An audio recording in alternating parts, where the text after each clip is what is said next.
we are going to look at our same object that we were pushing across the floor last time. So our object has a mass of 20 kilograms. So that gives us an FG and an Fn. We're still accelerating across a level floor here. So Fg, Fn. We still have our same applied force. We're going to keep all this the same. We have some frictional force acting here. But what we're going to change is we are going to add a force that is pulling up on this object this way. So we're going to call this force, let's say B. Okay, so we have one force acting in this direction. We have another applied force acting in the positive direction here. So our applied force is staying the same as the last problem of 120 newtons. We're going to keep our mu sub k the same as well, so 0.3. Our Fg isn't going to change. It is 196.2 newtons. And let's say our second applied force is, let's say it's lifting up at 40 newtons. Okay. So net force equation in the x does not change. We have Fa minus F of F equals Ma. Our net force in the y now is Fn plus, go ahead and keep that, Fb minus Fg. We're still on the ground, so we know that has to equal 0. Alright, so if we're solving for acceleration again here, that's what we're solving for,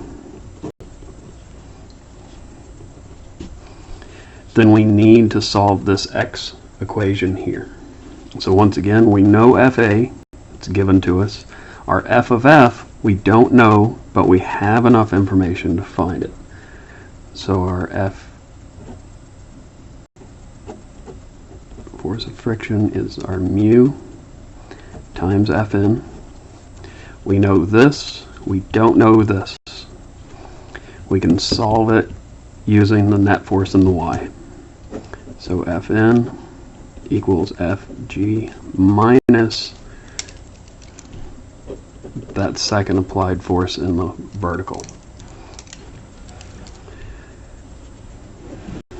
So our Fn in this case is 192.2 newtons minus 40 newtons.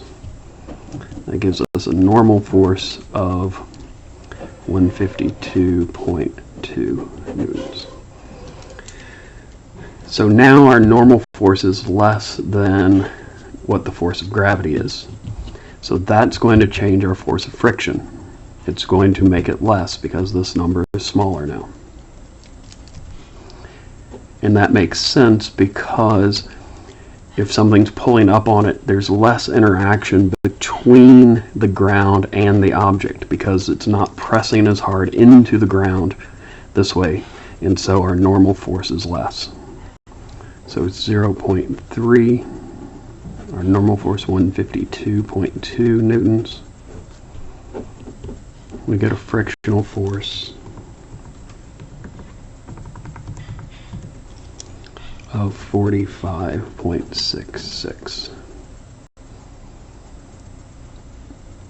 Alright, so like we did with the last one, we're going to solve this here for our acceleration.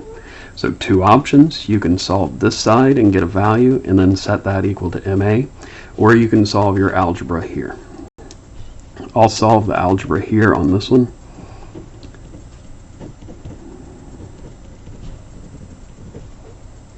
So our acceleration here is just the net force in the x, which is what this top is, divided by m. So our applied force, 120 newtons minus 45.66 newtons, all divided by our 20 kilograms. So here we get an acceleration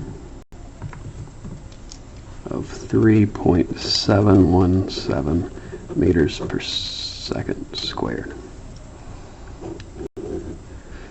So we see, since there's less interaction with the ground, our frictional force is less due to our normal force being less. So since there's less frictional force, we get a higher acceleration, where in the last problem, our acceleration was 3.057. Our acceleration now is 3.717. So that's what happens if you're pulling up on the object. We get a lesser frictional force.